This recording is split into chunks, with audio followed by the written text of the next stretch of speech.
You've reached retirement age. You're ready to go and pursue your hobbies, travel, whatever it is, and you need some money.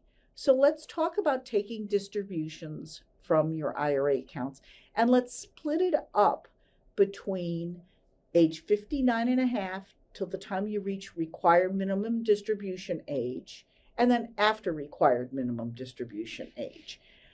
The Secure Act and the Secure 2 Act that we talked about back in Lesson 1 made some significant changes to distributions from IRAs, mainly the age you have to start taking them. The second changes it did deals with inherited IRAs and how that money needs to be taken by your heirs. So let's talk first about Roth and Roth 401ks, because the treatment is exactly the same for IRAs and 401ks, except that there's one exception, but that's plan specific, and we'll talk about that in a minute. So before you can take a distribution from any kind of Roth account, the account must be open.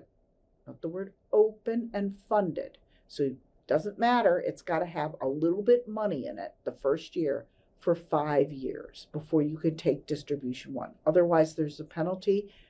The amount of increase in value is taxable, plus there's a penalty. Secondly, you must be at least 59 and a half to avoid the 10% early distribution penalty from a Roth account. Everybody thinks Roth money comes out tax-free. It is if you do it right, but if you do it wrong, you're really not in a good place. The other thing I must mention at this point, and those are all the rules that you need to be concerned about. Do it right, there's no tax. Are two things, and here's the two, or really one thing to remember. Roth taxability of distributions has come up in Congress to be changed and make it somewhat taxable. Whether this will happen or not, who knows? But at this point, they are not taxable. It's been proposed a couple of times in Congress over the last 10 years. It's never passed, it's never stuck. But as we all know, no one can predict what's going to go on in Washington, D.C. And so just keep that in mind with your Roth IRAs. And if you see that coming, you might want to think about taking your money out. Couple of things to also remember. Roth IRAs and Roth 401ks get left to your heirs without tax. So the money can be taken out without tax.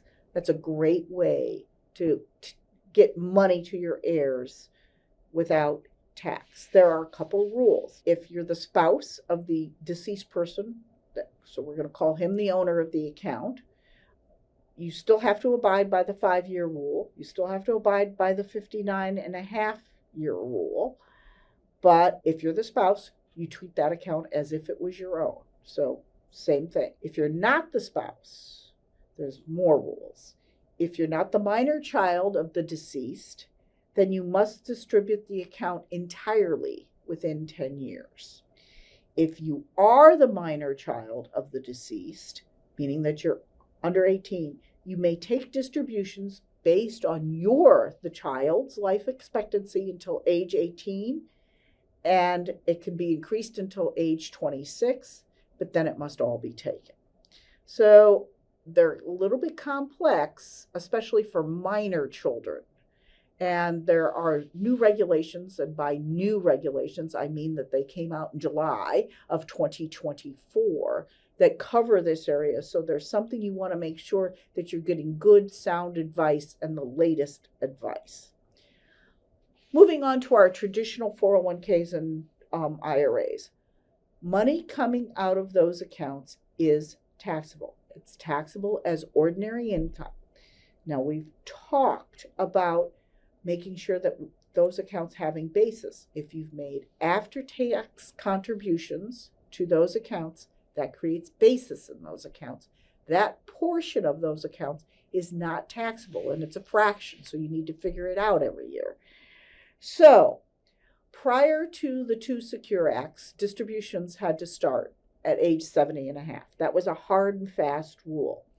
Secure 1.0 increased that age to 72 years. If you turned 72 prior to 2023. And in 2023, it became 73. In 2033, it increases to 75. So if you're kind of in that age gap group where you turn 73 and then don't turn 75 before 2023, you have to start distributions. And once you start, you cannot stop. So it's a hard starting point. Your required minimum distribution is a formula. It is the fair market value of the account at the end of the year in total times an age factor table that the IRS publishes and updates on a regular basis. So you find your age for the year in question, you take the fair market value of all your accounts, and that's the money you need to withdraw. Now, the question is do you need to take that over each account? No, you can choose to take it all out of one account. Say for some reason you have a small IRA someplace, but it's enough to cover your RMD for this year. You may want to take all of it out of that account, close that account, and not have to be bothered with it. That's one example. Or you can choose to take it all out of your biggest account, or maybe the one that's not performing the best. It doesn't matter. You don't have to take it across all your retirement accounts. You can take it all from one in any year. Now, let's go back to our old friend, Form 86A06, that you've been filing all along in your 1040 and as you've contributed money to your traditional IRAs, after-tax money. So you've got your required minimum distribution, you've taken it. The basis on your 8606, so the amount you've put in over a fraction of the fair market value times the amount you've taken out is the portion that is not taxable. Again, that's reported on our friend Form 8606, and that can save you money. What happens if you haven't filed that form? You've put money in over the years, you don't really know how much, because I don't know about you, but my record keeping's not that good. I haven't been keeping good records since I was 20, and you really don't know. Well, here's the catch. You have to prove it to the IRS if you come up with a number. And proving that to the IRS could be hard. You need to show proof that you've contributed that each year. So what would be your proof? The tax reporting every year or a form of the statement? But do you want to go through all that work? And do you have that work? Before electronic statements, a lot of that was in paper. And if you're of a certain age, some of it is still in paper. So it's a lot of paperwork, and it may not be very well constructed so that you could prove it to the IRS. Would they audit it? It depends on how much money it is, and it really is depending on what your tax return looks like. So that's something to be aware of. I pushed this form, and I said early on that I thought it was a very underutilized form. This is why. It does come back to help you. So when you inherit a traditional IRA, the rules are similar, but not the same as a Roth IRA. First of all, there's no 5-year time limit on the account. You can start drawing money out. And distributions are taxable at ordinary income rates, just like wages. And there's some rules. If you're the spouse of the owner of the original account or the deceased, you can treat the account as if it is your own. You may combine the account with yours and then for ease of management and calculate the RMD like it was over your lifetime. There's a couple of rules with that. The spouse that inherits has age restrictions, but it's their age you use, not the deceased. But if you inherited an IRA from someone other than your spouse, the Secure 2.0 Act changed these rules. This is for people dying after 2020, so anything before that, the rules again are different. Let's start at the beginning. So if you are not the minor child of the deceased, so the owner of the account dies, you're not his child, and you're not his minor. So you could be a grandchild, you could be sister, brother, any other kind of relation. You could be best friends and inherit an IRA account. It doesn't matter who you leave it to.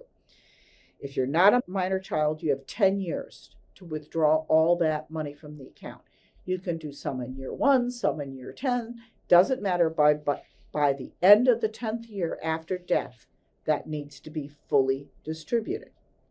If you are a minor child of the deceased, you can postpone your distributions to age 18 or age 26, and there's rules for that gap in between involving full-time student and all sorts of rules. But if you have a minor child, then the rules, which the IRS has just clarified, you need to take a distribution annually based on the child's age until they reach the age of maturity, either 18 or 26, and then they have until 10 years to withdraw the rest of it. Now, this takes some tax planning.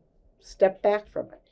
First of all, if you have a minor child, they are subject to tax. So you need to be aware if you're taking an IRA distribution or have to take an IRA distribution for this minor child, they're going to need a tax return or reporting on your tax return. Secondly, you may want to time this. There may come a time under the current tax structure where they're of no value to the parents as an exemption, because there's certain rules concerning that, and once you get it to a certain level of income, they're not valuable. So they might be better filing on their own, filing a single, and paying a relatively low rate of ordinary income tax on this, because it's likely to be their only income if they're in college or their income is insignificant. So you have to be careful, because you may not want to wait too long to take a big bump on this till they get that first job. They get that first job, and all of a sudden you boosted their income bracket significantly. So you need to look at that and plan accordingly. It's not all crystal clear. Likewise, on your distributions and distributions that you have to take, if you inherit an IRA and you've not yet reached your required minimum distribution age, so say your parent dies, they leave you their IRA because their spouse is dead. You now have 10 years to take it, and you haven't reached your age to take your retirement account at age 73. You might want to bunch those up before you reach age 73 to keep your bracket low if you're still not working. Now, there's one other option to keep this all from being taxable. Each year, you can contribute part of your required minimum distribution to a charity, a public charity of any type. So it can be a school, any of the major charities such as the Heart Association, the Alzheimer's Association, whatever is close to your heart. So you can do up to $105,000 in 2024. This is a number that they are starting to index in 2024. A couple things to be aware of. That money must never touch you. So you need to go to your custodian that holds your IRA and say, I want to give X amount of dollars to this charity. Will you, as part of my RMD, please write the check to the charity and send it to them. So it's not they write the check to you and you write a check to the charity or send it electronically, however you choose to do it. No, it must go from the fiduciary of your account, the holder of your account, directly to the charity. The brokerage firms and the major banks will all do this. There's really no one that won't do this. They do have some requirements, however. They do require it to be a qualified charity, which is the rule. The IRS requires it to be not taxable. And the second thing they require is they have a dollar limit. They don't want to do it for $50. They want to make it meaningful. So most of them will do it for, depends on the firm, $250, $500. You don't have to give the entire $105,000. You can take part of the distribution and give part of the distribution. You don't have to take it all to one place. You could do it to 10 places. It doesn't matter. So that's something to consider. That you will still get a 1099-R reporting that amount, and it still does get reported on your tax return. It's just not taxable to you. That's something to consider if you have any money to give away or have that inclination to give some money away.